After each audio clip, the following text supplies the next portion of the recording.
എല്ലാവരും ന്യൂസ് കണ്ടിട്ടുണ്ടാവും. പക്ഷെ ഞാന് 2 ദിവസമായിട്ട് ഫേസ്ബുക്ക് തുറന്നാലും മീഡിയ തുറന്നാലും കേൾക്കുന്നൊരു വാർത്തയാണിത്. അത് കേൾക്കുമ്പോൾ മനസ്സിന് ഭയങ്കരമായിട്ട് വിഷമം തോന്നും. അതുകൊണ്ടാണ് ഞാനിപ്പോൾ ഇങ്ങനെയൊരു വീഡിയോ ചെയ്യുന്നത്.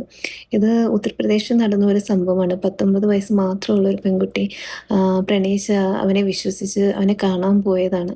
അവൻ വിളിച്ചപ്പം അവനെ വിശ്വസിച്ച് അവൻ്റെ കൂടെ ഇറങ്ങിപ്പോയി. പക്ഷേ ആഹ് അവൻ അവളെ കൂട്ടിക്കൊണ്ടുപോയത് അവൻ അവൻ്റെ കൂട്ടുകാരെ വിളിച്ചു വരുത്തി. അവൻ നേരത്തെ പ്ലാൻ ചെയ്ത ഒരു നാടകത്തിലേക്കായിരുന്നു. എന്നിട്ട് ഈ പെൺകുട്ടിയെ ക്രൂരമായിട്ട് പീഡിപ്പിച്ചു. ഇതാണിപ്പം നമ്മുടെ നാട്ടിൽ നടക്കുന്നത്. ഇങ്ങനെയൊക്കെ ഉള്ളവന്മാരെ വെറുതെ ജയിലിൽ കൊണ്ടുപോയിട്ട് കാര്യമില്ല. 2 കൊല്ലം കഴിഞ്ഞ് ഇറങ്ങി വന്നിട്ട് ഇതേ ക്രൂരത തന്നെയാണ് ഇവന്മാർ വീണ്ടും ആവർത്തിക്കുക. അത് ഉറപ്പാണ്. അതുകൊണ്ട് ഇങ്ങനെയുള്ള കേസുകൾക്ക് ഓൺ ദി സ്പോട്ടിൽ തന്നെ നീതി കിട്ടണം.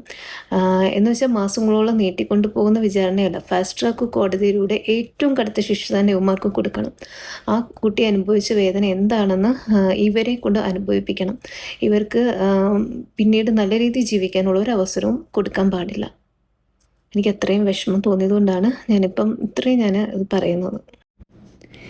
എനിക്ക് ഒരപേക്ഷയുള്ളൂ, ഇപ്പം ഇത് കേൾക്കുന്ന പെൺകുട്ടികളോട് ദയവ് ചെയ്ത് ആരെയും കണ്ണടച്ച് വിശ്വസിക്കരുത്. എത്ര സ്നേഹമാണെന്ന് പറഞ്ഞാലും എത്ര പ്രണയമാണെന്ന് പറഞ്ഞാലും അവർ വിളിക്കുന്നിടത്തേക്ക് ഒരു കാരണവശാലും തനിച്ചു പോകരുത്. ഒരുത്തൻ വിളിച്ചാൽ അവിടേക്ക് പോകുന്നതിന് മുൻപ് ഒന്ന് ചിന്തിക്കുക. ആരുമില്ലാത്തിടത്തേക്ക് ഒരിക്കലും പോകരുത്. നിങ്ങളുടെ ജീവനേക്കാൾ വലുതല്ല ഒരു പ്രണയവും. സൂക്ഷിച്ചാൽ ദുഃഖിക്കേണ്ട.